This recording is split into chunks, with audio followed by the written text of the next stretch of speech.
Le titre du partage, c'est David et le pardon. On va parler du pardon. Voilà, je m'excuse, je n'ai pas eu le temps de te donner, j'ai complètement oublié, Charlotte, les versets, mais on va se débrouiller. Ça va aller? Vous avez vos Bibles? Qui a sa Bible ce matin? Allez, on va un petit challenge comme ça. Oh, on est sur du 1/3, c'est pas mal, c'est pas mal. C'est pas mal. Alors, à ceux qui ne l'ont pas, j'allais vous poser la question, vous croyez qu'on allait parler de quoi? Lol, c'est une blague, calmez-vous. Il y en a qui me regardent avec des yeux fusils. Je vous taquine. Il va y avoir dans la vie de David un point de bascule. On lit dans 2 Samuel, chapitre 7, ou même on peut lire au chapitre 6, si vous voulez bien. Tout va bien pour David, c'est un homme extraordinaire. Il a accédé à la royauté, il a commencé à faire des choses. Waouh! Tout le monde dit, waouh, David, c'est quelqu'un de formidable, et c'est waouh, le roi extraordinaire, gloire à Dieu. Il a tué Goliath, il a vaincu, il a fait plein de batailles, c'était la réalité. 2 Samuel 6, verset 17. Il est dit: après qu'on eut amené l'arche de l'Éternel, on l'a mis à sa place au milieu de la tente de David, que David avait dressée pour elle. Et David offrit devant l'Éternel des holocaustes et des sacrifices d'action de grâce. Quand David eut achevé d'offrir les holocaustes et les sacrifices, il bénit le peuple au nom de l'Éternel des armées. C'est un moment glorieux, c'est un moment fort. Puis il distribua à tout le peuple, à toute la multitude d'Israël, hommes et femmes, à chacun du pain, une portion de viande et un gâteau de raisin, et tout le peuple s'en alla, chacun dans sa maison. Amen. Moment fort où David va bénir le peuple. Vous vous souvenez de la première mission de David? C'était de livrer quoi? Du fromage. Merci Bernard. Il était livreur de fromage, voilà. Et là, c'est merveilleux. Il va bénir le peuple. Cette fois-ci, ce n'est pas avec du fromage, mais il va tous les nourrir. Là, il nous est dit avec du pain. C'est voilà, des gâteaux de raisin, de la viande. Il y a une bénédiction. Il bénira. Et la Bible dit, il va bénir lui-même le peuple. Ok? Il doit offrir un sacrifice et il bénit le peuple au nom de l'Éternel. Tout va bien. 2 Samuel 7, juste après, verset 3, Dieu va lui dire par le biais du prophète Nathan, va, fais tout ce que tu as dans le cœur, car l'Éternel est avec toi. Énorme pour le roi David. Dieu est avec toi, c'est quand même excellent. Imaginez, le Seigneur, il vous dit ça, va, fais tout ce que tu as dans le cœur, car l'Éternel est avec toi. Tout va bien, gloire à Dieu. Waouh! Quoi que je fasse, le Seigneur est avec moi. Merci Seigneur. C'est une saison de victoire, une saison de vie, une saison de waouh, vous voyez. Et il va se passer quelque chose. Il va y avoir une bascule. Vous connaissez ça, et qui va mener David sur le chemin du péché. Et dans 2 Samuel 11, 27, il est juste dit à la toute fin du chapitre 11, ce que David avait fait déplut à l'Éternel. Ce que David avait fait déplut à l'Éternel.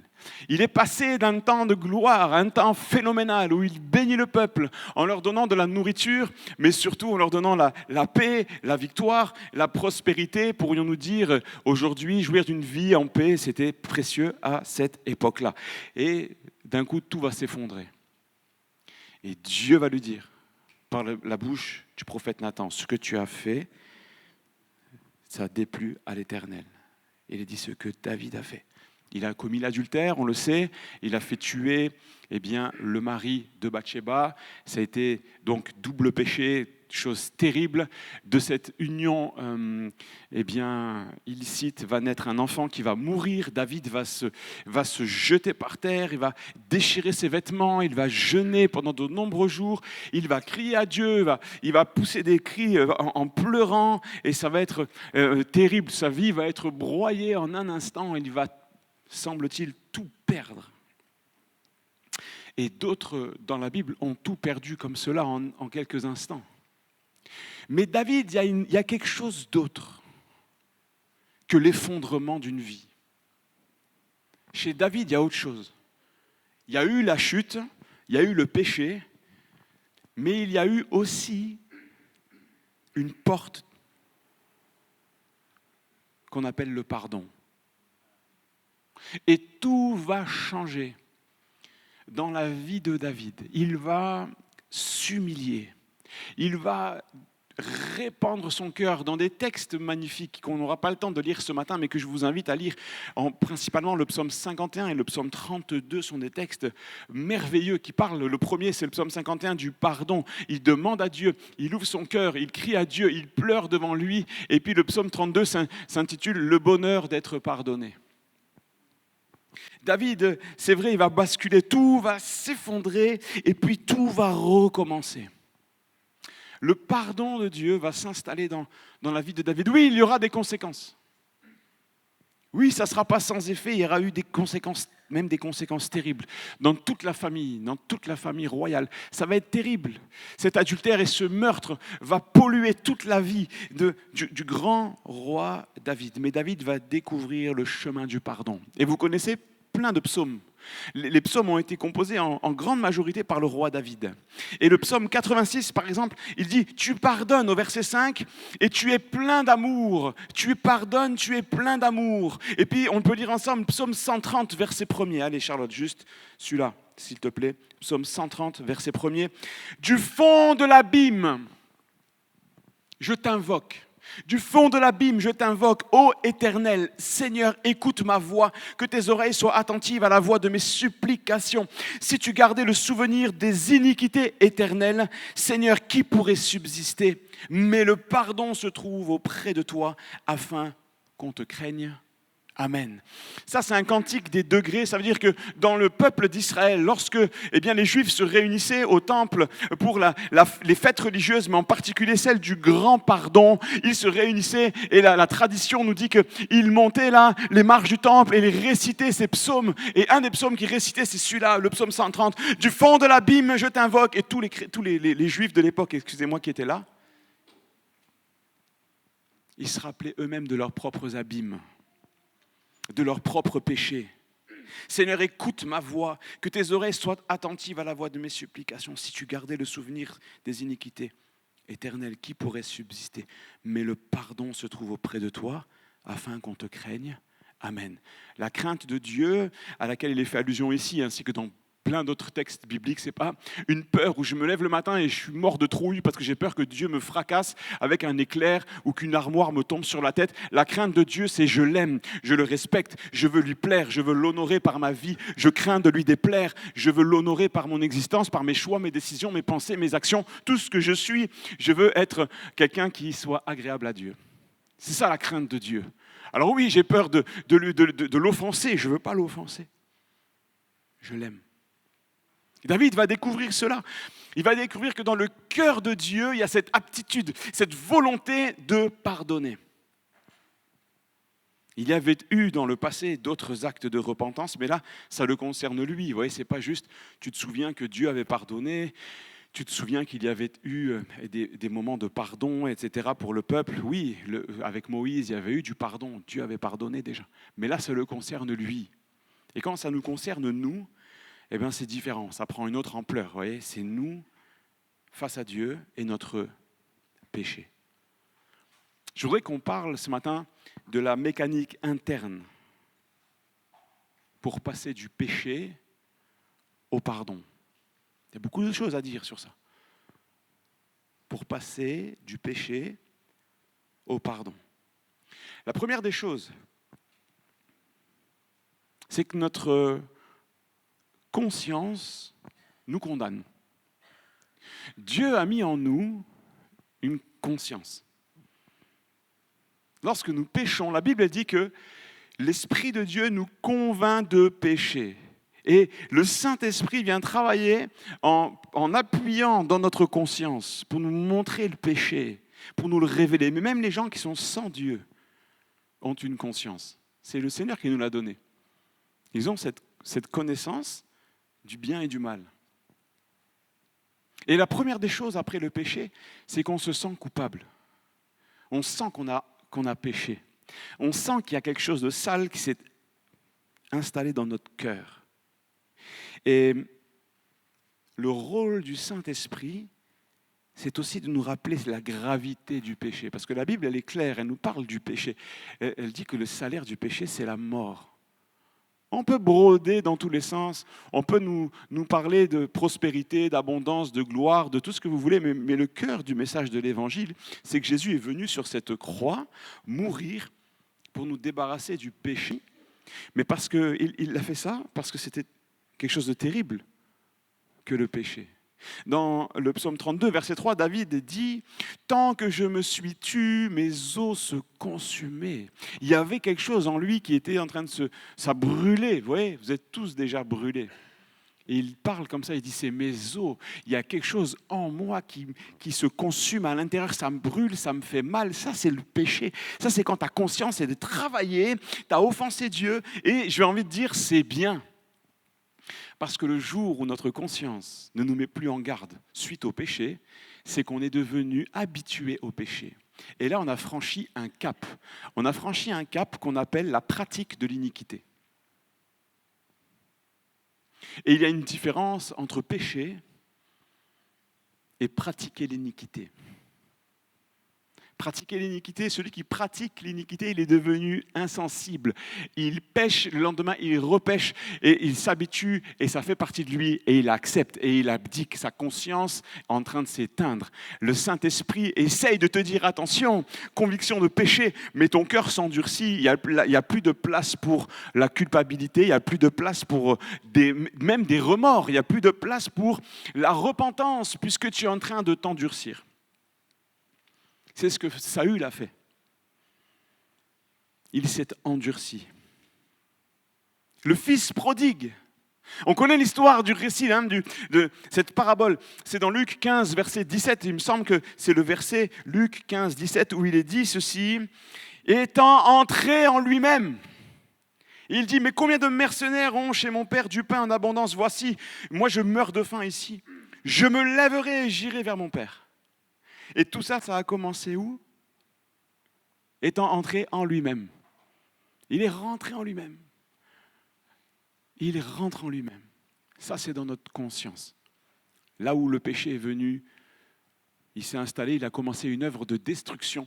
Et la première étape, si on veut s'en sortir, c'est de rentrer en nous-mêmes et de laisser cette culpabilité, oui, nous amener vers la repentance, pas nous écraser.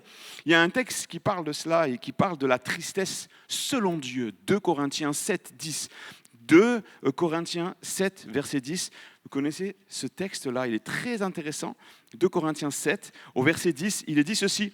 En effet, la tristesse selon Dieu produit une repentance à salut, dont on ne se repent jamais, tandis que la tristesse du monde produit la mort.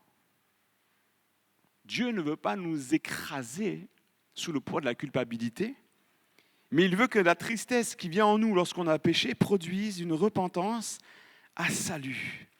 Ça veut dire une repentance qui procure le salut, une repentance qui procure la paix, qui procure l'épanouissement, la joie. Pas nous écraser pour nous tuer, à l'inverse de la tristesse du monde qui produit la mort. La tristesse selon Dieu nous pousse à la repentance. Laisse-toi, mon ami, laisse-toi conduire par Dieu vers la repentance. S'il y a besoin, n'endurcissons pas nos cœurs. N'endurcissons pas nos cœurs. Se repentir de ce qu'on a dit, de ce qu'on a fait, de ce qu'on a pensé devant le Seigneur, dans un tête-à-tête avec lui. C'est sur ce chemin-là que David va reprendre des forces sur celui de la repentance.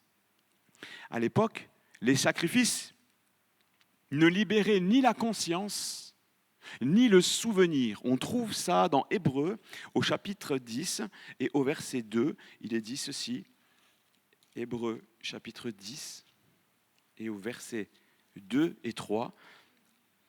On peut lire au verset 1 aussi. En effet, la loi, qui possède du nombre des biens à venir, et non l'exacte représentation des choses, ne peut jamais, par les mêmes sacrifices qu'on offre perpétuellement chaque année, amener les assistants à la perfection. Autrement, n'aurait-on pas cessé d'offrir, parce que ceux qui rendent ce culte, étant une fois purifiés, n'auraient plus conscience de leurs péchés. Mais le souvenir des péchés est renouvelé chaque année, car il est impossible que des taureaux et des boucs ôtent le péché. Et vous lirez la suite, c'est pourquoi Christ entrant dans le monde, etc., etc. Le souvenir du péché et la conscience. Ce qui est fort, c'est que le Seigneur, il intervient dans nos souvenirs et dans notre conscience. Et là, dans les deux, dans les souvenirs et dans notre conscience, il purifie, il lave, il nous libère. Il est rentré une fois pour toutes, on va le lire. Le sang de Jésus, il a été versé une fois, mes amis, pour nous tous. Et il fait ce travail de profondeur. En Jésus, au travers de son sang, nous avons la purification et la sanctification. Hébreux 9, 14, c'est juste avant ce qu'on vient de lire là. Hébreux 9, 14. Combien plus le sang de Christ, qui par l'Esprit éternel s'est offert lui-même sans tache à Dieu, purifiera-t-il votre conscience des œuvres mortes, afin que vous serviez le Dieu vivant. Amen. Il te purifiera des œuvres mortes. On en a parlé il n'y a pas longtemps de ce verset des œuvres mortes. Moi, ça m'encourage. Le Seigneur travaille en profondeur de notre conscience, de notre intimité et même notre mémoire. Parce que les amis, gardez en mémoire tous les jours de notre vie ce qu'on a fait, nos erreurs, nos péchés passés, la culpabilité, le poids, le souvenir, tout en étant chrétien, en disant « Seigneur, oui, je suis chrétien, merci pour la vie nouvelle, mais tu vois tout ce que j'ai fait, tu vois tout ce que j'ai vécu, tu vois toutes mes imperfections. » Au bout d'un moment, ça pèse. Et ce n'est pas ce que Dieu veut. Là où est l'Esprit de Dieu, là est la liberté. Si on enlève ça, les amis, alors le sang de Jésus n'a pas l'efficacité pour nous purifier réellement, pour ôter la condamnation. Alors le sang de Jésus est là juste pour soulager un peu la conscience. C'est pas ce que la Bible dit. Il n'est pas là pour soulager notre conscience, le sacrifice de Christ.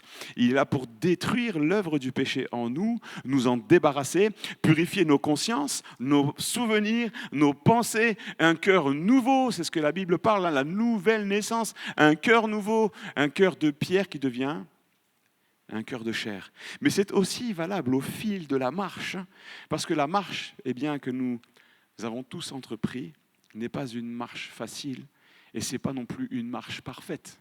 Donc lorsque le péché revient frapper à la porte de nos cœurs, lorsqu'on est tombé à nouveau, mes amis, rapidement, le plus vite possible, fléchissons les genoux devant lui, demandons-lui pardon. Seigneur Jésus, viens me laver, que le sang de Christ me lave et me purifie de tout péché.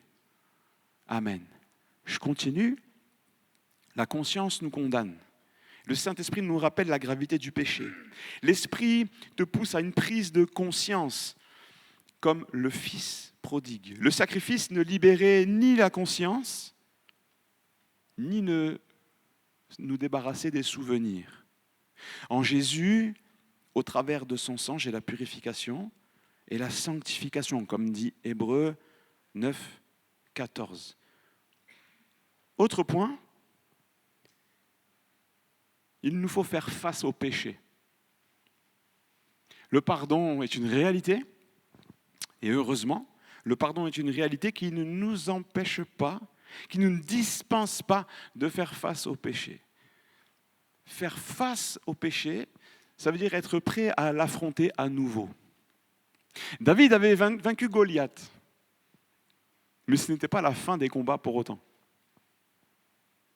L'apôtre Paul, quand on lit Romains, chapitres 6, 7 et 8, vous lirez ça, Romains 6, 7, 8, si ça vous intéresse d'en savoir plus et d'étudier cette question du péché et du combat entre la chair et l'esprit, l'apôtre Paul va ouvrir son cœur et nous enseigner tous les rouages du combat, mes amis. Et c'est très intéressant.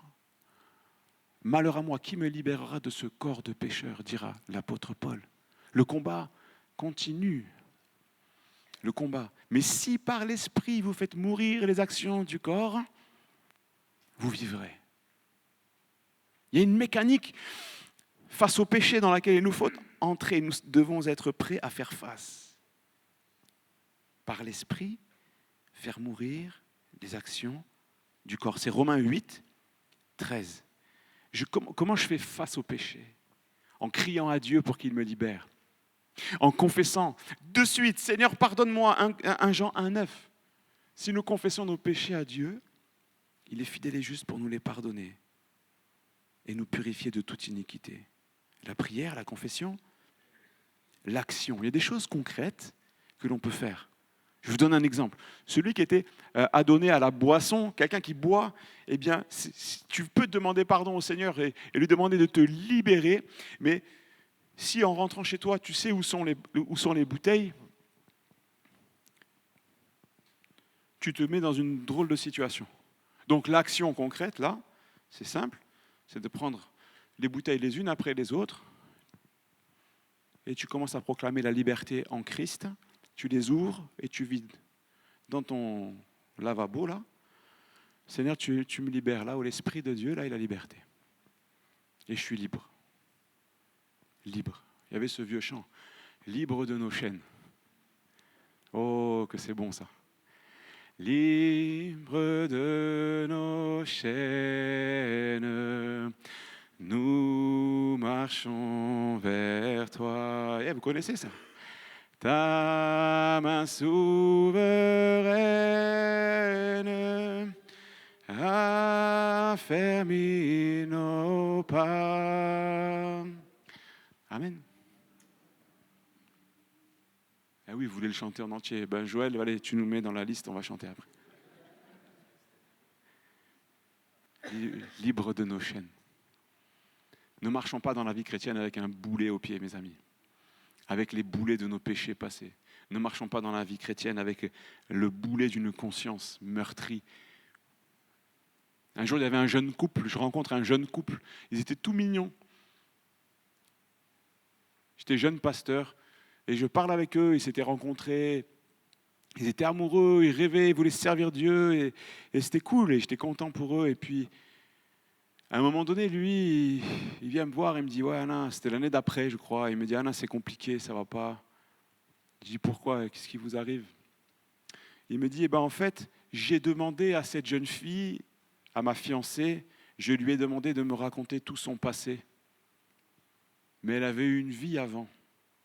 Et je lui ai demandé, j'ai voulu tout savoir. Et ça a tout détruit. » Ne nous trompons pas, frères et sœurs. Dieu pardonne. Moi, je vais rappeler au souvenir des uns et des autres leurs péchés passés. Dieu oublie. Je vais vous le lire, il y a un verset qui dit Dieu oublie. Dieu oublie les péchés. Et moi, je vais venir, dis donc, tu te rappelles qu'il y a... Non, ça, c'est le diable qui fait ça. Ça, c'est le diable qui fait ça.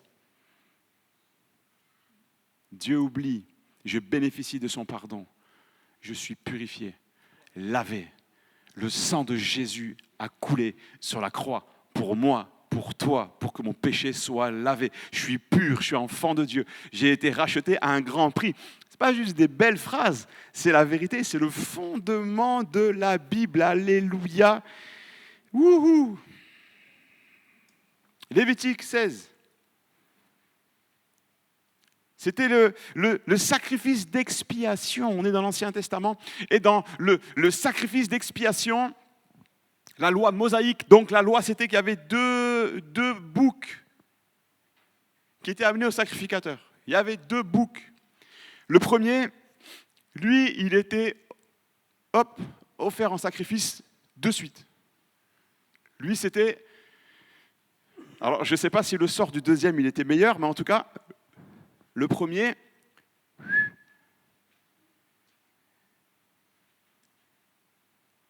on le lit ensemble, Lévitique 16, verset 20.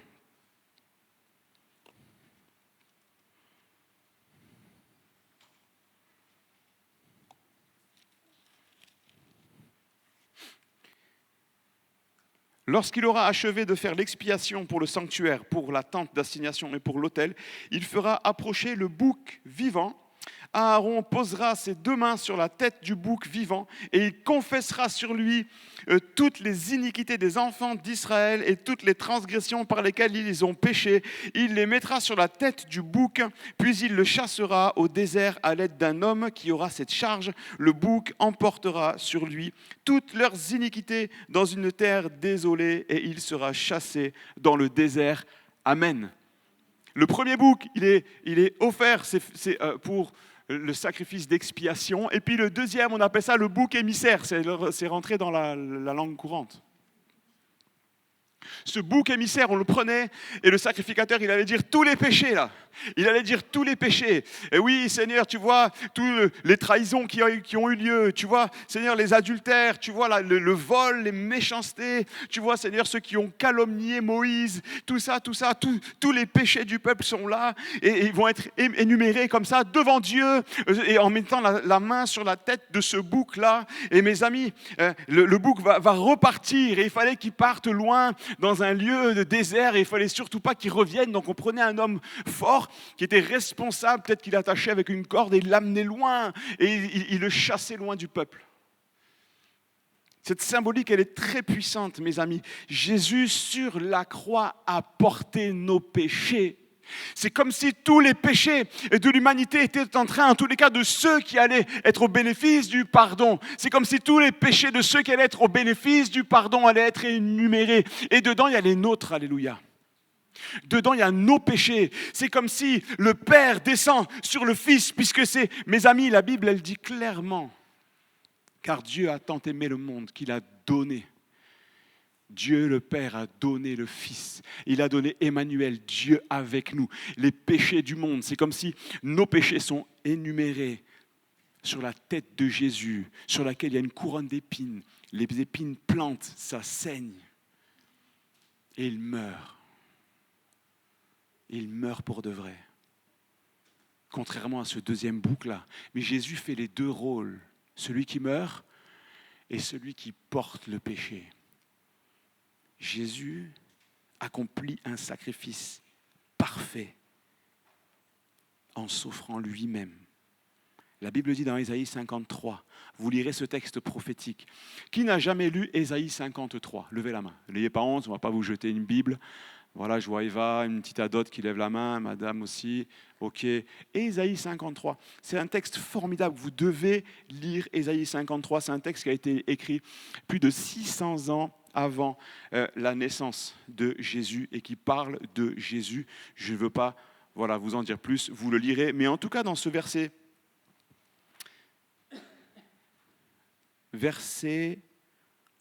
Ésaïe 53, verset 6, nous étions tous errants comme des brebis, chacun suivait sa propre voie, et l'Éternel l'a frappé pour l'iniquité de nous tous. Bam. L'Éternel l'a frappé pour l'iniquité de nous tous. Hébreux 9 nous dit qu'il est entré une fois pour toutes, pour une rédemption éternelle. Hébreux 12, ça c'est Hébreux 9, versets 12 à 14. Il y a tellement de choses ici à vivre, plus qu'à dire, mes amis. Hébreux 9, 12 à 14, si tu peux me le mettre aussi. Hébreux 9, 12 à... Et il est entré une fois pour toutes dans le lieu très saint, non avec le sang des boucs et des veaux, mais avec son propre sang, ayant obtenu une rédemption, ça veut dire le rachat. La rédemption, ça veut dire je te rachète. Dieu te rachète une fois. Il a payé une fois, c'est fait. Une rédemption éternelle.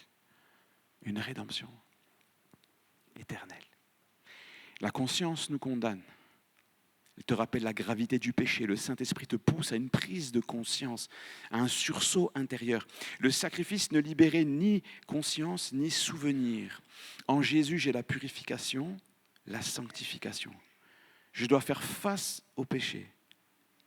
Jésus est comme ce sacrifice d'expiation, accomplissant le rôle de ces 2 animaux qu'on offrait à l'Éternel. Autre point sur le pardon. Quand on confesse nos péchés à Dieu, vous savez, quand on prie, il faut de la foi. Vous êtes d'accord avec moi ? Lorsque nous demandons quelque chose à Dieu, le Seigneur nous dit lui-même qu'il faut que tu demandes avec foi. Sinon, tu n'honores pas le Seigneur, ce n'est pas une prière qui est agréable à Dieu, il faut de la foi. La Bible nous le dit, si tu crois, tu verras la gloire de Dieu. Amen. Il faut de la foi. Eh bien, dans la prière de confession, c'est la même chose. Il nous faut demander pardon, pas en nous attendant à ce que la foudre nous tombe dessus, mais en s'attendant à être pardonné. Je demande pardon au travers du sang de Christ. Je demande pardon pour mes péchés, mais je m'attends à être pardonné. Je m'attends à être exaucé. Et la vérité, c'est que des fois, tu ne ressens pas tout de suite la grande puissance du pardon de Dieu. Mais ce n'est pas parce qu'on ne ressent pas qu'on ne vit pas. La foi surpasse les sensations. On a demandé pardon, on s'humilie. Pardonne-moi, Seigneur. Je relâche le péché là. Je n'en veux plus, lave-moi. Lisez le psaume 51, si on a le temps, on ira faire un tour. Autre point, il y a un effet surnaturel du pardon de Dieu dans nos vies. Ça, c'est une réalité forte. Il y a un effet surnaturel. Quand Dieu pardonne,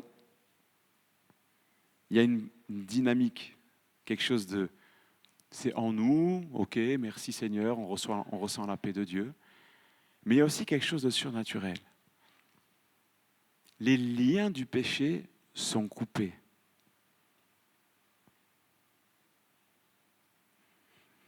Les liens qui me tenaient à mon passé sont coupés quand le pardon de Dieu descend. Quand Jésus meurt, quand il dira « tout est accompli », il parlait aussi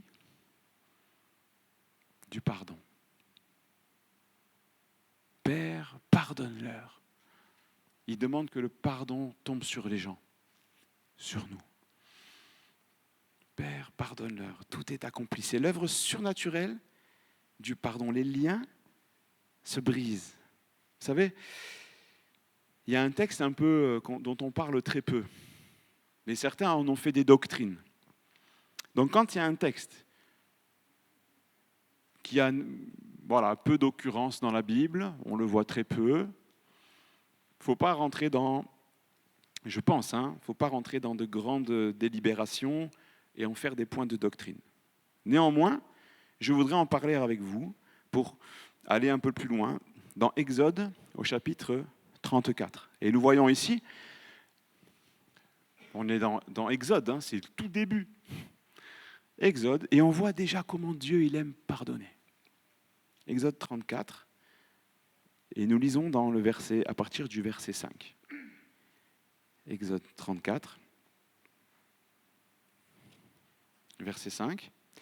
L'Éternel, c'est un moment glorieux. Les tables de la loi vont être renouvelées ici. Donc Moïse, il a cassé les tables, le veau d'or juste avant. C'est un moment où le Seigneur s'est fâché très très fort, vous savez, vous connaissez l'histoire. Et au verset 5, l'Éternel descendit dans une nuée, il se tint là auprès de lui et proclama le nom de l'Éternel. Et l'Éternel passa devant lui et s'écria, l'Éternel, l'Éternel, Dieu miséricordieux et compatissant, lent à la colère, riche en bonté et en fidélité, qui conserve son amour jusqu'à 1000 générations, qui pardonne l'iniquité, la rébellion et le péché, mais qui ne tient point le coupable pour innocent, et qui punit l'iniquité des pères sur les enfants et sur les enfants des enfants jusqu'à la 3e et la 4e génération. Aussitôt Moïse s'inclina à terre et se prosterna. Amen. Il est dit, nous l'avons lu, l'Éternel descendit, passa, l'Éternel Dieu miséricordieux, lent à la colère, riche en bonté, qui conserve son amour, qui pardonne l'iniquité. Dieu parle ici. Il se représente à Moïse. Dans Exode 3, Dieu se révèle dans sa puissance sur le mont Horeb à Moïse. Mais là, il se révèle dans son identité de Dieu miséricordieux, compatissant, lent à la colère, riche en bonté, celui qui pardonne. Et il était face à une situation où il allait falloir pardonner, encore une fois, au peuple. Et il est parlé ici des 1000 générations, là, vous voyez. Alors c'est un langage imagé parce que je crois qu'entre Abraham et Jésus, il y a quelque chose comme 40 générations, vous voyez. S'il y a des théologiens dans la salle, Daniel, tu as une calculatrice, tu peux calculer un peu? Il me semble de souvenir, une quarantaine de générations. Donc 1000, on comprend, ça fait un chiffre très important. Ça veut dire que la bénédiction, elle se répand. Elle se répand sur les nôtres. Tu as des enfants? Prie que le Seigneur répande sa bénédiction sur tes enfants, sur tes petits-enfants, sur les arrière-petits-enfants. Et même ça remonte, ça amène jusqu'aux parents. Et puis, là où je parlais de doctrine, c'est sur l'histoire des 3 générations ou 4. Et sur celui qui punit, Dieu punit l'iniquité des pères sur les enfants et sur les enfants des enfants jusqu'à la 3e et la 4e génération. C'est un verset qui glace un peu le sang, oui. C'est très important de parler de ce dont les autres parlent et de ne surtout pas déformer. Dieu dit que notre péché a des conséquences sur les autres, sur les nôtres. D'un point de vue spirituel, on peut hypothéquer, faire des trucs, voilà, des théories bizarres, mais c'est très simple en fait. Croyez pas que si demain je me mets à boire comme un trou et à tabasser ma femme et mes enfants, croyez pas qu'ils vont payer le prix de mon péché?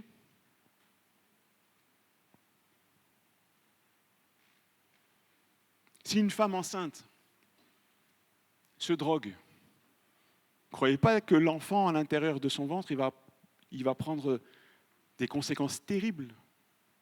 Ça, c'est le domaine naturel. Et puis, il y a les conséquences spirituelles, des gens qui ont pratiqué l'occultisme, des choses comme ça, qui sont tombés dans les ténèbres, ils se sont plongés, vautrés dans les ténèbres. Et ces gens-là, eh bien oui, ils ont eu des enfants. Et souvent, nous, pasteurs, nous le voyons de manière pratique, concrète. Souvent, oui, il y a des répercussions. Mais ces répercussions, mes amis, elles doivent être amenées où? Au Christ, à Jésus. Le sang de Jésus, il est suffisant. Jésus n'est pas pris au dépourvu en disant non, dans cette famille, il y a trop de problèmes. Non, dans cette famille, il y a trop d'antécédents. Non, dans cette famille, il y a eu trop de pratiques occultes, il y a eu trop de péchés, il y a eu trop de choses graves cachées au fil des années, des années. Si c'est ça, alors le Seigneur n'est pas Dieu. Mais Jésus est tout-puissant, alléluia. Et son sacrifice purifie, lave de tout péché et des conséquences du péché. Amenons à Christ. Et mes amis, il peut arriver que dans nos familles, il y a eu des choses graves, des choses lourdes, des choses spirituellement néfastes, toxiques. Eh bien, il n'y a pas de fatalité. Tu les amènes à la croix. En Jésus, je suis une nouvelle personne. En Jésus, les choses anciennes sont passées. Et voici, toutes choses sont devenues nouvelles. Il peut y avoir des gens pour qui il faut prier, combattre, jeûner, chercher Dieu. Et il n'y a pas de problème avec ça. Une église qui ne prie pas, c'est un musée.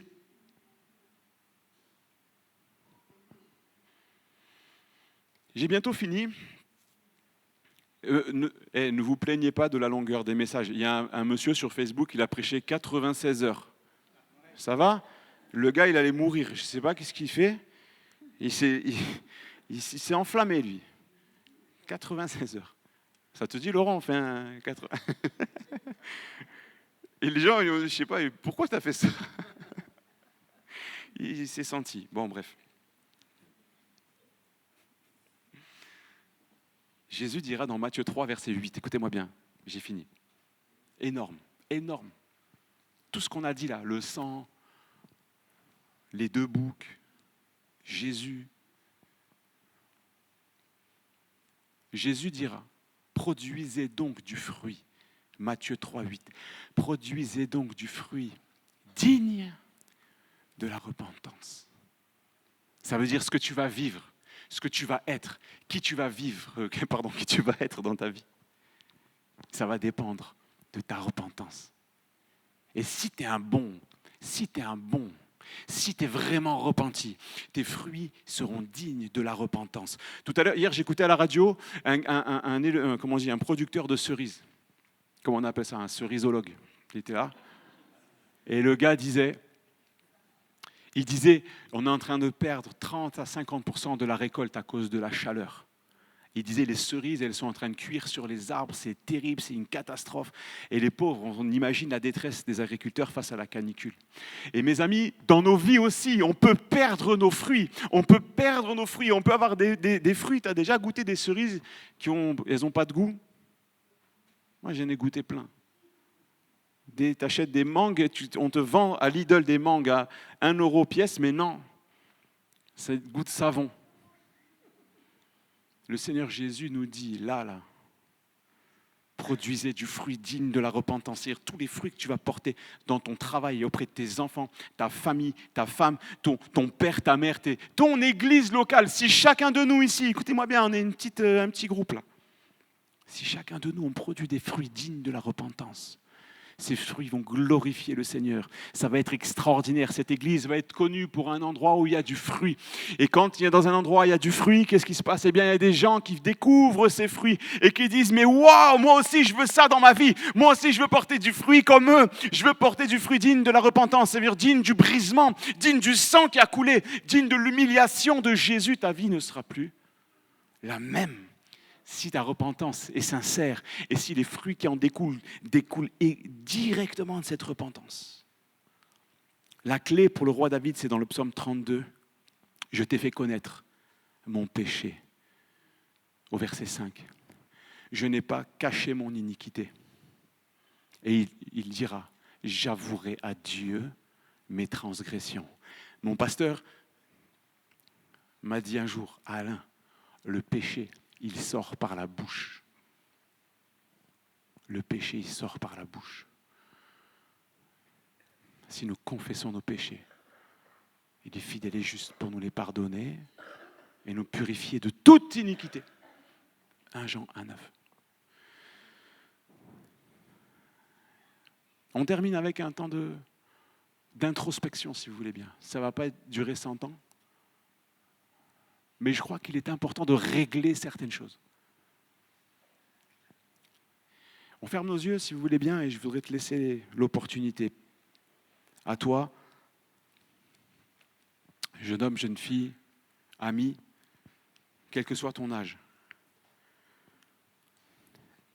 La parole de Dieu est claire avec cet encouragement à la repentance, à cet encouragement à produire des fruits dignes de la repentance.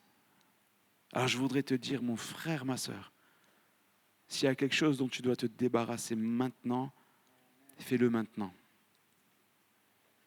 Tu peux lui demander pardon à voix basse. Tu peux te repentir à voix basse. Parle-lui. Et tu lui dis, Seigneur, je te demande pardon. Seigneur, je m'humilie devant toi.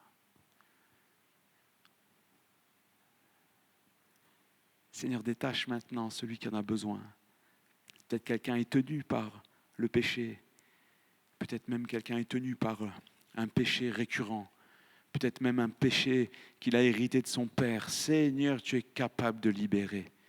Tu es capable de détacher des liens de la servitude. Tu es capable de détacher des puissances des ténèbres. Seigneur, ce lieu est un lieu de vie, un lieu de pardon, un lieu de joie, un lieu où la parole de Dieu continuera d'être annoncée avec vérité. Seigneur, nous le faisons de tout notre cœur. C'est toi qui es le chemin, la vérité et la vie. Merci pour la liberté en Christ. Oui, nous marchons en nouveauté de vie, libres de nos chaînes. Nous marchons, Seigneur, vers toi. Libère, détache. S'il y a un péché tenace, nous proclamons la liberté maintenant. Seigneur, descends dans ce lieu maintenant. Amen, amen. Parle au Seigneur. Prenons quelques instants. Parle au Seigneur. Ce n'est pas une question d'émotion, c'est une question de décision. Comme ce fils prodigue, il rentra en lui-même. Merci Jésus. Merci pour le pardon, Jésus. Tu libères, Seigneur, de l'alcool. Tu libères de la pornographie, Seigneur. Tu libères de la haine. Tu libères du péché sous toutes ses formes. Aide-nous à rester debout, Seigneur. Et pour ceux qui sont tombés, aide-les à se relever par Christ et pour Christ.